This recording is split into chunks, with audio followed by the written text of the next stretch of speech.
Bonjour et bienvenue sur Dinantis, chaîne dédiée aux entrepreneurs, aux industriels et aux investisseurs qui souhaitent se développer, s'implanter à l'international, plus particulièrement en Afrique.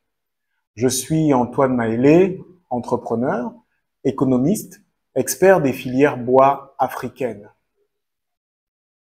Aujourd'hui, j'ai choisi de m'entretenir avec vous sur un pays d'Afrique centrale, en l'occurrence le Gabon. Le Gabon est un pays d'Afrique centrale, bordé à l'ouest par l'océan Atlantique, au nord par la Guinée équatoriale et le Cameroun, et à l'est par la République du Congo.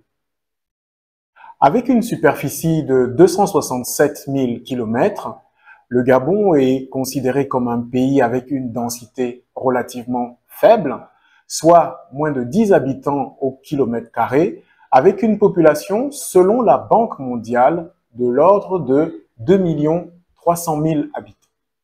Ancienne colonie française depuis 1882, le Gabon obtient son indépendance en 1960 sous la présidence de Léon Mba, qui fut, pendant la fin de l'ère coloniale, le premier ministre du pays. Il est remplacé en 1967 par le président Omar Bongo. Le président Omar Bongo va diriger le Gabon d'une main de fer dans un gant de velours jusqu'en 2009. À la suite de son décès, son fils Ali Bongo va prendre la succession et sera président jusqu'au coup de force en 2023, plus précisément. En août 2023, le président Ali Bongo va être renversé par le Comité pour la transition et la restauration des institutions, en abrégé CTRI, dirigé par le président Brice Clotaire Oligui Nguema. Le Gabon se présente comme un Eldorado économique, avec pour matière première exploitée principalement le pétrole, le bois et le manganèse. Le pétrole représente environ 40% du PIB et représente 64% des exportations totales du pays. Le revenu par habitant du Gabon est l'un des plus importants d'Afrique, mais avec une répartition très inégalitaire. En 2023, le taux de chômage du pays était de l'ordre de 20%. Le Gabon a une forte dépendance au niveau des importations, ce qui le met en situation de fragilité au niveau de l'inflation.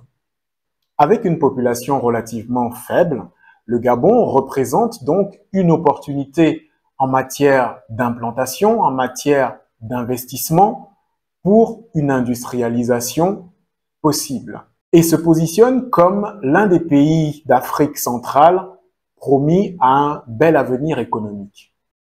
Pionnier en matière d'écologie, le Gabon s'engage très fortement dans la protection de sa forêt, de son environnement, et son écosystème très diversifié en fait une destination touristique remarquable.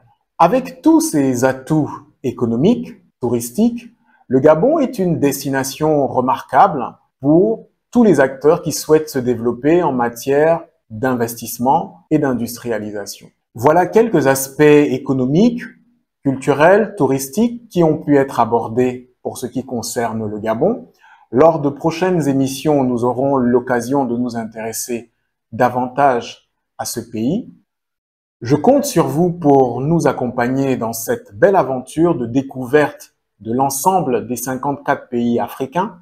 N'hésitez pas à vous abonner, à sonner sur la cloche de notification pour être informé de nos prochaines publications. Nous vous disons à très bientôt sur la chaîne Dinantis.